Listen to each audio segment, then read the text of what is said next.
हम सबको बचपन में सिखाया गया था, है ना? झूठ मत बोलो, चोरी मत करो, दूसरों की मदद करो। ये हमारे लिए एक मॉरल कंपास की तरह थे। लेकिन जैसे जैसे हम बड़े हुए, सवाल और भी गहरे होते गए। क्या ये नियम हमेशा हर हाल में लागू होते हैं? और सबसे बड़ा सवाल कि ये सही और गलत आखिर तय करता कौन है? क्या ये नियम किसी पवित्र किताब से आते हैं, या ये बस हमारे समाज के रीति रिवाज हैं, या शायद ये सिर्फ हमारी अपनी भावनाएं हैं, हमारी गट फीलिंग। और अगर ऐसा है ना, तो एक बहुत ही अनसेटलिंग सा ख्याल आता है कि क्या नैतिकता सिर्फ एक पर्सनल ओपिनियन है। अगर मेरा सच आपके सच से अलग हो सकता है, तो फिर हम किसी भी चीज़ पर एक साथ कैसे खड़े हो सकते हैं? यहीं से आज की हमारी पड़ताल शुरू होती है। तो देखिए, आज हम कहां से कहां तक का सफर तय करेंगे। सबसे पहले बात होगी नैतिकता के संकट की। फिर हम तर्क की एक मजबूत नींव खोजेंगे। हम सहयोग के पीछे के साइंस को, हमारे बढ़ते हुए नैतिक दायरे को और रीजन और इमोशन के बीच के बैलेंस को भी समझेंगे। और आखिर में हम भविष्य की चुनौतियों पर भी एक नजर डालेंगे। तो चलिए शुरू करते हैं। हम आज ना एक बड़े ही अजीब नैतिक मोड़ पर खड़े हैं। एक तरफ साइंस ने कई पुरानी मान्यताओं पर सवाल खड़े कर दिए हैं। दूसरी तरफ ये सोच भी बढ़ रही है कि कोई यूनिवर्सल ट्रुथ जैसा कुछ होता ही नहीं, सब कुछ सब्जेक्टिव है। मतलब जो आपके लिए सही है वो मेरे लिए गलत हो सकता है। और ये रास्ता, यकीन मानिए, बहुत खतरनाक है। ये सोच कितनी खतरनाक हो सकती है, चलिए इसे समझते हैं। देखिए, किसी को आइसक्रीम पसंद है, किसी को नहीं। ये पर्सनल चॉइस है, इस पर कोई बहस नहीं हो सकती। लेकिन क्या हम ये भी कह सकते हैं कि निर्दोष लोगों को नुकसान पहुंचाना गलत है? ये भी सिर्फ एक राय है। अगर नैतिकता सिर्फ पर्सनल चॉइस बन जाए, तो फिर हम दुनिया के बड़े से बड़े अपराधों की निंदा करने का हक खो देते हैं। सिर्फ बुरा लगना काफी नहीं है, हमें एक मजबूत आधार चाहिए। एक बहुत बड़े फिलोसोफर हुए डेविड ह्यूम। उन्होंने एक कमाल की पहेली हमारे सामने रखी, इज ऑट प्रॉब्लम। साइंस हमें बताती है कि दुनिया कैसी है। इज जैसे शेर हिरण का शिकार करता है, ये एक फैक्ट है। लेकिन क्या साइंस ये बता सकती है कि दुनिया कैसी होनी चाहिए? ऑट। क्या शेर को ऐसा करना चाहिए? साइंस इस चाहिए पर खामोश हो जाती है। वो हमें फैक्ट्स देती है, मोरालिटी नहीं। तो क्या करें? अगर साइंस और धर्म दोनों ही हमें कोई पक्का जवाब नहीं दे पा रहे, तो क्या हम बस हार मान लें? नहीं, बिल्कुल नहीं। हमें बस एक स्टार्टिंग पॉइंट चाहिए, एक ऐसा फंडामेंटल प्रिंसिपल जिस पर हम सब सहमत हो सकें, एक ऐसी नींव जिस पर हम तर्क की इमारत खड़ी कर सकें। और वो स्टार्टिंग पॉइंट, वो फाउंडेशन ये हो सकता है। अच्छा वो है जो जीवन और उसकी क्वालिटी को बढ़ाए, और बुरा वो है जो उसे घटाए। ये सुनने में शायद बहुत सिंपल लगे, पर यह रेवोल्यूशनरी है। अगर हम इस एक बात पर सहमत हो जाएं, तो नैतिकता अब सिर्फ ओपिनियन नहीं रह जाती। ये एक ऐसी चीज बन जाती है जिसे हम माप सकते हैं। हम पूछ सकते हैं, क्या ये पॉलिसी जीवन की क्वालिटी को बेहतर बनाती है? क्या ये काम समाज को आगे बढ़ाता है? और अचानक हमारे पास मोरालिटी का एक रैशनल पैमाना आ जाता है। इसी आइडिया को कहते हैं इंस्ट्रूमेंटल मोरालिटी। सोचिए, नैतिकता एक टूल बॉक्स की तरह है, और हमारा गोल एक मजबूत, स्टेबल सोसाइटी बनाना, जैसे एक पुल बनाते हैं। अब इस पुल को बनाने के लिए कुछ टूल्स जैसे सहयोग, ईमानदारी, दूसरे टूल्स जैसे धोखा, हिंसा से बेहतर काम करते हैं। ये पर्सनल चॉइस का मामला नहीं है, ये तो इंजीनियरिंग का सवाल है।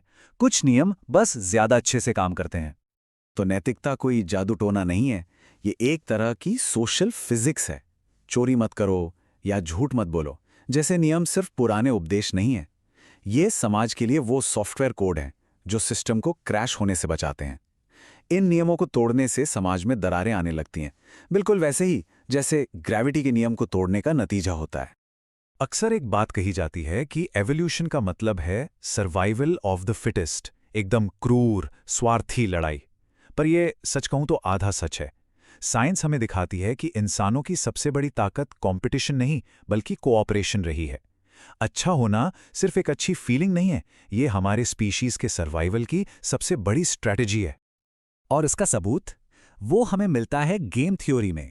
ये मैथ्स की एक फील्ड है जो स्ट्रेटेजिक डिसीजंस को स्टडी करती है। और ये हमें एक बहुत ही फेमस पजल के जरिए दिखाती है कि क्यों दूसरों का साथ देना अक्सर सिर्फ अपने फायदे के लिए काम करने से कहीं बेहतर स्ट्रैटेजी है। चलिए एक छोटा सा थॉट एक्सपेरिमेंट करते हैं। मान लीजिए आपको और आपके एक साथी को पुलिस ने एक जुर्म में पकड़ लिया है। दोनों को अलग अलग कमरों में रखा गया है और आपको एक ऑफर दिया जाता है। अब फैसला सिर्फ आपको करना है। क्या आप अपने साथी के साथ वफादार रहेंगे या उसे धोखा देंगे? अब देखिए, आपके पास चॉइसेस क्या हैं। अगर आप दोनों एक दूसरे का साथ देते हैं, चुप रहते हैं, तो दोनों को बस 1 साल की सजा।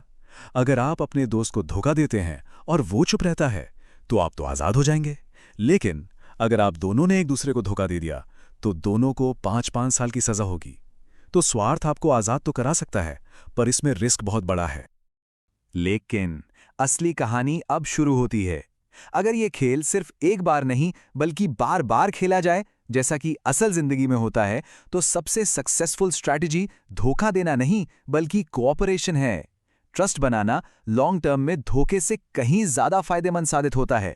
अच्छा होना सिर्फ नैतिक रूप से सही नहीं है, ये सबसे स्मार्ट स्ट्रैटेजी भी है।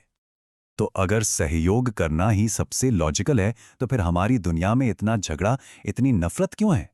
इसका जवाब हमारी साइकोलॉजी में छिपा है। हम अपनों और परायों में फर्क करते हैं। हमारा कोऑपरेट करने का जो इंस्टिंक्ट है, वो अक्सर हमारे अपने ग्रुप, हमारे इन ग्रुप तक ही लिमिटेड रहता है। लेकिन अच्छी बात यह है कि हिस्ट्री हमें एक उम्मीद की कहानी भी बताती है। हमारा ये हम का दायरा वो धीरे धीरे बड़ा हो रहा है।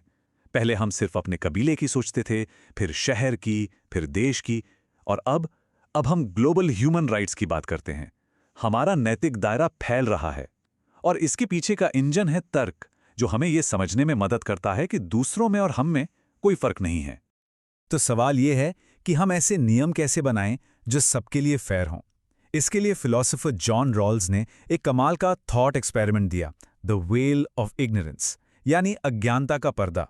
कल्पना कीजिए कि आप एक नया समाज डिजाइन कर रहे हैं, पर आपको ये बिल्कुल नहीं पता कि उस समाज में आप कौन होंगे। आप अमीर होंगे या गरीब, मर्द या औरत, स्वस्थ या बीमार, आपको कुछ नहीं पता। अब सोचिए, इस अज्ञानता के पर्दे के पीछे खड़े होकर जब आपको पता ही नहीं कि आप कौन होंगे, तब आप कैसा समाज बनाएंगे?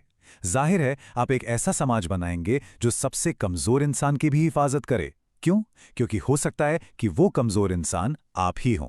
ये पावरफुल आइडिया हमें अपने बायसेस से ऊपर उठकर एक ट्रूली फेयर पर्सपेक्टिव से सोचने पर मजबूर करता है। तो क्या इस सब का मतलब ये है कि हमें एकदम रोबोट जैसा बन जाना चाहिए, अपनी सारी फीलिंग्स को खत्म कर देना चाहिए? नहीं, बिल्कुल भी नहीं। भावनाएं हमारी मोरालिटी का एक बहुत जरूरी हिस्सा हैं। सवाल भावनाओं को खत्म करने का नहीं है, सवाल है उन्हें तर्क के साथ जोड़ने का। इसे एक जहाज की तरह समझिए। रीजन यानी तर्क हमारा कैप्टन है, जो नक्शा और सितारे देखकर रास्ता तय करता है। लेकिन इमोशंस यानी हमारी भावनाएं, वो हवा हैं जो जहाज के पाल में भरकर उसे आगे बढ़ने की ताकत देती हैं। बिना तर्क के हम भटक जाएंगे, और बिना भावनाओं के हम कहीं पहुंचे नहीं पाएंगे। एक बेहतर जिंदगी के लिए हमें दोनों की जरूरत है। ठीक है, ये सब बातें तो अच्छी हैं, पर आज की दुनिया में ये कैसे काम आती हैं? चलिए देखते हैं कि ये रैशनल अप्रोच हमारी आज की सबसे बड़ी मुश्किलों को सुलझाने में कैसे मदद कर सकती है। ये क्लासिक डिलेमा देखिए। एक सेल्फ ड्राइविंग कार के सामने एक मुश्किल चॉइस है। वो या तो मुड़कर अपने एक पैसेंजर को नुकसान पहुंचाए, या फिर सीधा जाकर 3 पैदल चल रहे लोगों को। कार को क्या करना चाहिए? इसका कोई आसान जवाब नहीं है, और इसका जवाब इस बात पर डिपेंड करता है कि हमने उसके कोड में कौन सी मोरालिटी प्रोग्राम की है। ये सिर्फ टेक्नोलॉजी का सवाल नहीं है, ये फिलॉसफी है जिसे हम अपनी सड़कों पर उतार रहे हैं। और ये चुनौतियां सिर्फ यहीं तक सीमित नहीं है। क्लाइमेट चेंज है, आर्टिफिशियल इंटेलिजेंस को सही मॉरल सिखाना है, जानवरों के अधिकार हैं। ये ऐसी प्रॉब्लम्स हैं जिन्हें कोई एक देश या कल्चर अकेले सॉल्व नहीं कर सकता। इनसे निपटने के लिए हमें एक ग्लोबल मॉरल लैंग्वेज की जरूरत है, जो तर्क और म्यूचुअल सर्वाइवल पर बेस्ड हो, ना कि पुरानी बटी हुई सोच पर। तो इन सब बातों का निचोड़ क्या है? निचोड़ ये है कि हम अपने पास्ट के गुलाम नहीं हैं। हम ये बहाना नहीं बना सकते कि अरे हमें तो ऐसा ही सिखाया गया है। तर्क हमें वो टूल्स देता है जिससे हम सोच समझ के अपनी मोरालिटी को खुद चुन सकते हैं और बना सकते हैं। आप सिर्फ अपनी परवरिश का नतीजा नहीं है, आप अपने कैरेक्टर के आर्किटेक्ट बन सकते हैं। तर्क, रीजन, ये एक टॉर्च की तरह है जो हमारे दिमाग के अंधेरे कोनों को रोशन करता है। हमारे बायसेस, हमारे डर, हमारी इरैशनैलिटी। और एक बार ये रोशनी जल जाए ना, तो आप इसे अनदेखा नहीं कर सकते। ये एक बहुत बड़ी ताकत है और उतनी ही बड़ी जिम्मेदारी भी। तो सवाल ये है, इस नई रोशनी के साथ आप क्या बनाएंगे?